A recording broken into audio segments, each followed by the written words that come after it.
Hello students, in our previous video we have discussed discriminant for a cubic equation and relation between nature of roots and discriminant of the equation. Today we are going to discuss some questions related to that relations. So हमारे पास ये question है, discuss the nature of roots of the cubic x cube minus 21x minus 344 is equal to 0. तो सबसे पहले आपने क्या देखना है कि ये जो क्यूबिक हमें गिवन है वो स्टैंडर्ड फॉर्म में है या नहीं है. अगर ये स्टैंडर्ड फॉर्म में है then you have to compare it with standard cubic. अगर ये स्टैंडर्ड फॉर्म में नहीं है then you have to compare it with general cubic. तो आप देख सकते हो ये हमारा स्टैंडर्ड क्यूबिक है बिकॉज लीडिंग कोफिशिएंट 1 है एंड सेकेंड टर्म इसमें मिसिंग है. So we have to compare it with standard cubic. So comparing the given equation with standard cubic, that is x cube plus 3hx plus g is equal to 0. So compare करके हमारे पास यहाँ से क्या आ जाएगा, 3h is equal to minus 21. So from here we get h is equal to minus 7 and g is equal to minus 344. हाँ जी, जैसे हमने पीछे किया था हमारे पास क्या था, 4 रिजल्ट्स हमने किए जिनमें हमने फाइंड किए थे relation between types of roots और you can say nature of roots and value of ji square plus 4h cube. ठीक है, तो आपने क्या करना है, जो इक्वेशन गिवन है उसमें से आपने g एंड h की वैल्यू फाइंड करनी है. Then you have to calculate value of ji square plus 4h cube और इसकी वैल्यू कैलकुलेट करके फिर आप देखोगे कि कौन सा रिजल्ट इस पर एप्लीकेबल है.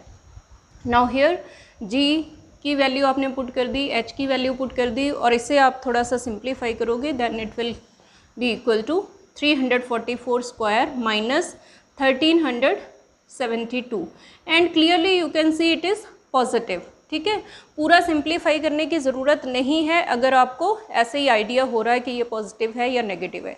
अगर आपको आइडिया नहीं हो पा रहा then you have to calculate it completely. So now from here we get value of g square plus 4h cube is greater than 0. तो आपको याद होगा इस केस में हमारे पास रूट्स क्या होते हैं, exactly 1 real root and other 2 roots are conjugate of each other.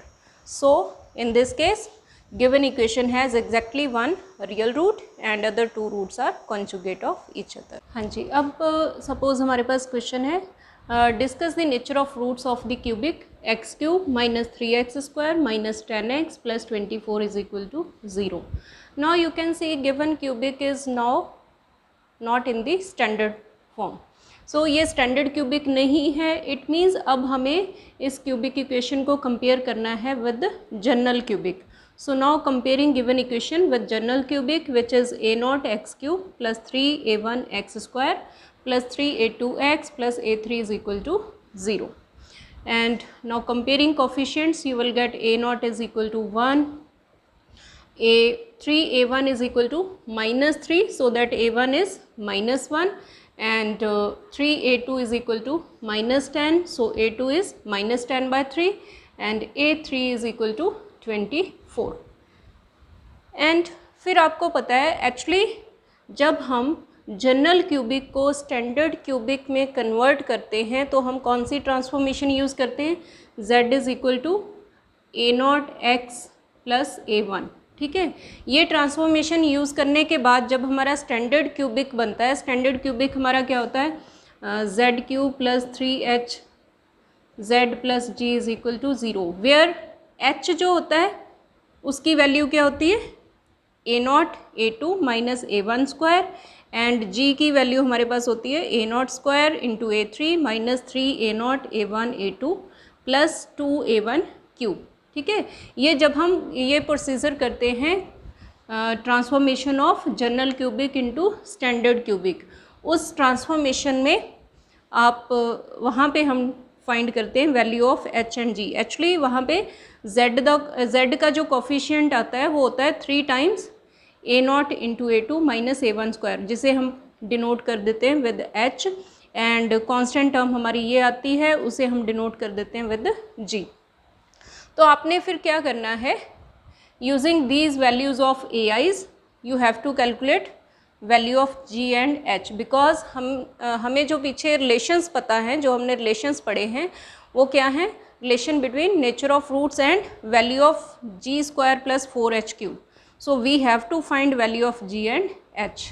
ठीक है, तो आप ये जो AIs हमने फाइंड किए हैं इन्हें यूज़ करके g एंड h की वैल्यू फाइंड कर लोगे and you can calculate h is equal to minus 13/3 and g will be 12.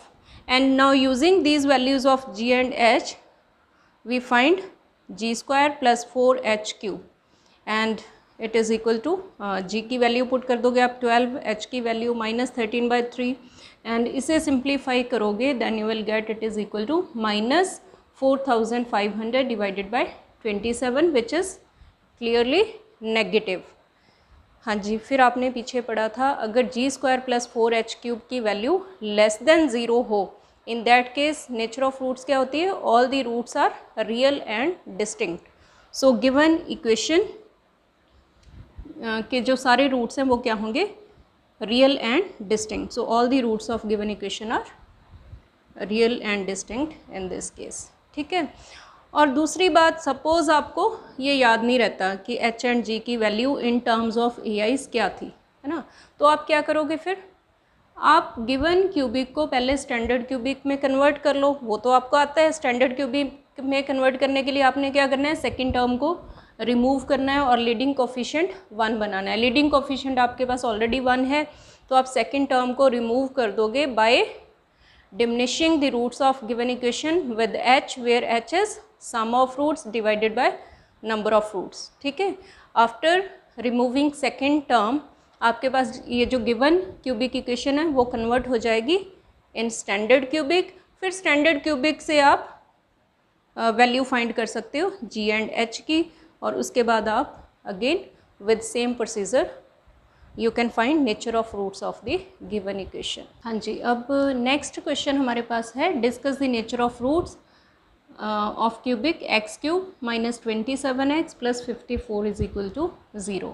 Now again you can say it is standard cubic. So comparing given equation with x cube plus 3hx plus g is equal to 0, we get 3h is equal to minus 27, so that h is equal to minus 9 and g is equal to 54. Now we calculate g square plus 4h cube which is 54 square plus 4 into minus 9 cube and you can see it is equal to 0. ठीक है, इसे simplify करोगे then you will see value of g square plus 4h cube is 0. हाँ जी, अब आपको याद होगा जब हमारे पास ये वैल्यू 0 आती है उस केस में हमारे पास क्या था, 2 पॉसिबिलिटीज़ हैं.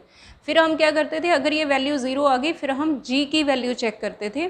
अगर g की वैल्यू नॉन ज़ीरो है तो हमारे पास क्या होते हैं, all the roots are real and exactly 2 are equal. But if g is also 0 then we get all the roots are real and equal. ठीक है, तो इस केस में अब देखो हमारे पास g की वैल्यू क्या है, 54 which is non zero. So all the roots of given equation are real and exactly 2 are equal. ठीक है, अगर g 0 होता फिर क्या होना था, all the roots are real and equal.